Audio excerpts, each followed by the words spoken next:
It's halfway through the first full capacity in-person semester since the start of the COVID-19 pandemic on Yale University's campus.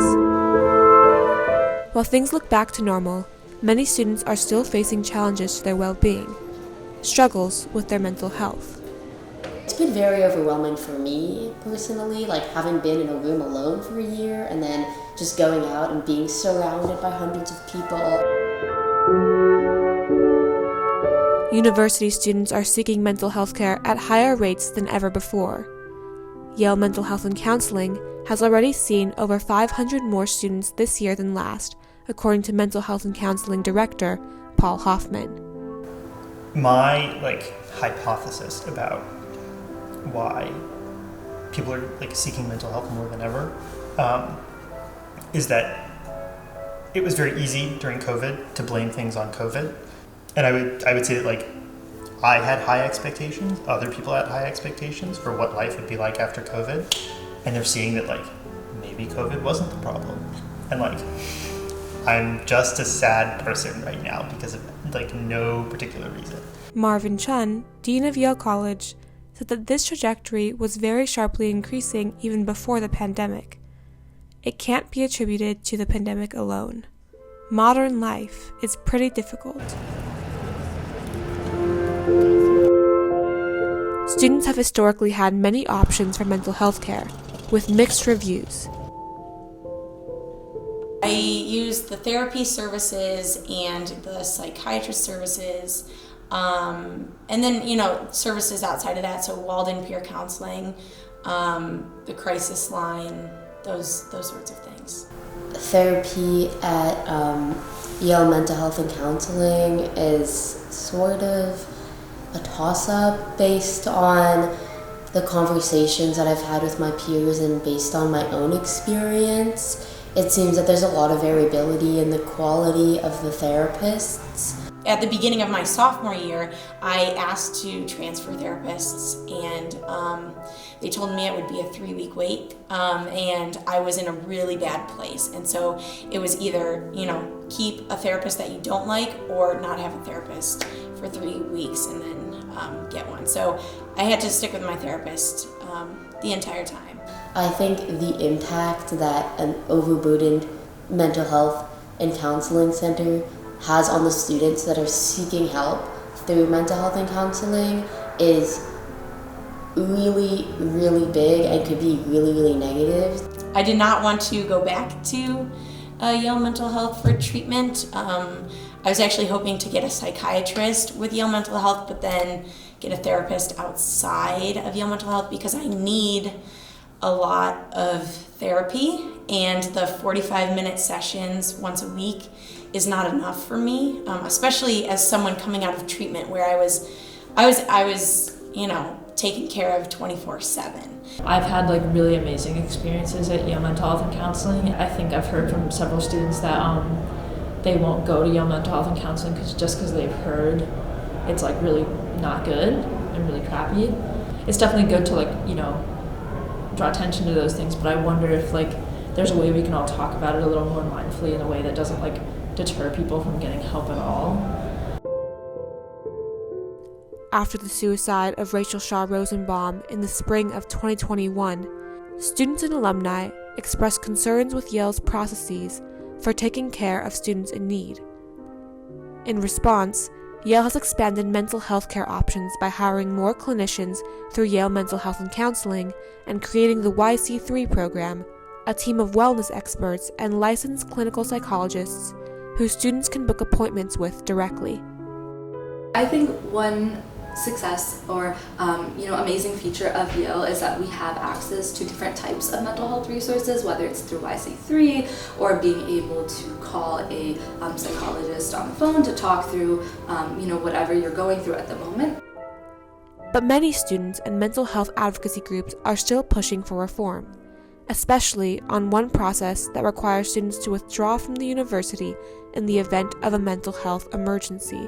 In the days following Rachael Shaw Rosenbaum's passing, there was a great deal of discussion on the Yale alumni Facebook page about what had transpired.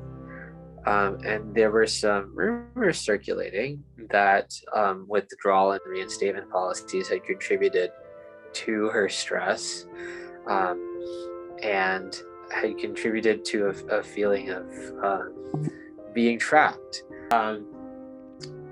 The fact that you withdraw to address your health, but you lose your health insurance, you lose your housing, you lose, for a lot of people, you just lose all sources of security. That's completely disorienting.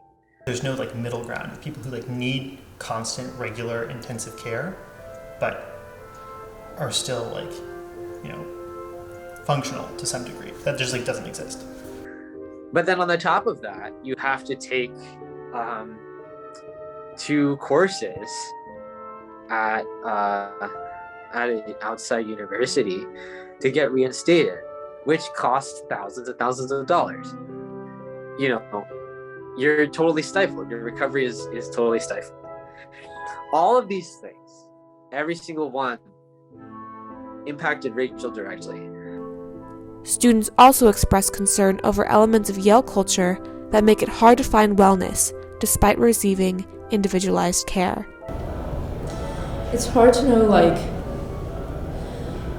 what is it?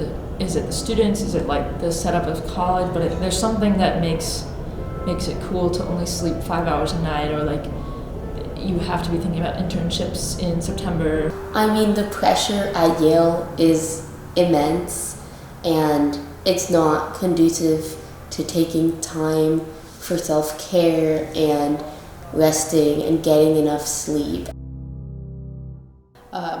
My first semester at Yale, I often found myself studying a lot for classes, doing homework constantly, and getting involved in club activities, but I never really left myself a lot of time for personal enjoyment or even just socializing. And it was a very much a destructive mentality of, do as much as I can so I feel better about myself.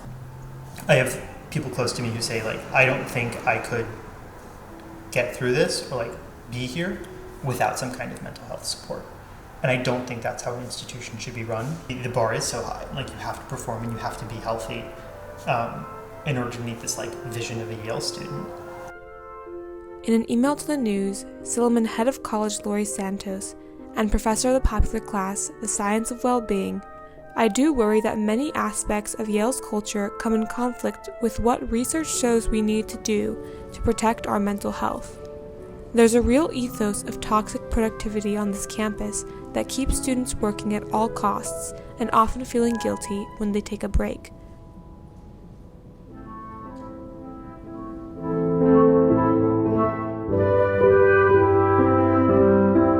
Apart from Yale's official mental health services, students are kickstarting mental health initiatives and finding unique ways to feel better in their personal lives.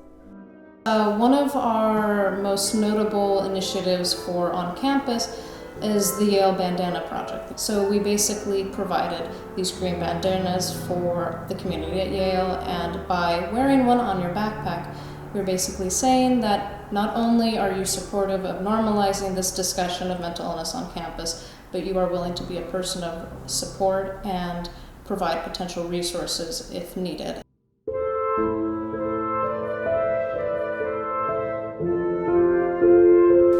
Yeah, so most recently we've partnered with the Boys and Girls Club of New Haven, running a summer program for their students from ages 6 to 14, teaching them about wellness and self-care, doing fun activities while also trying to raise awareness about mental health and destigmatize discussions about mental illness.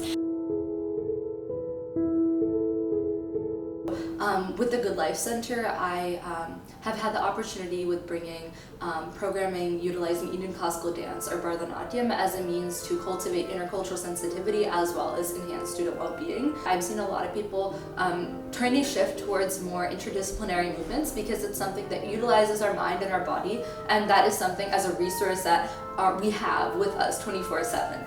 Journey, over down. Good boy. he sits like this on me. Usually it's while I'm panicking or crying, and he just stays here until I calm down. Yeah, but it's really helpful, really helpful. So, good boy, Journey. You're so good. You know that? Just remember that my favorite quote is, you haven't met all the people that are gonna love you yet. So just keep that in mind.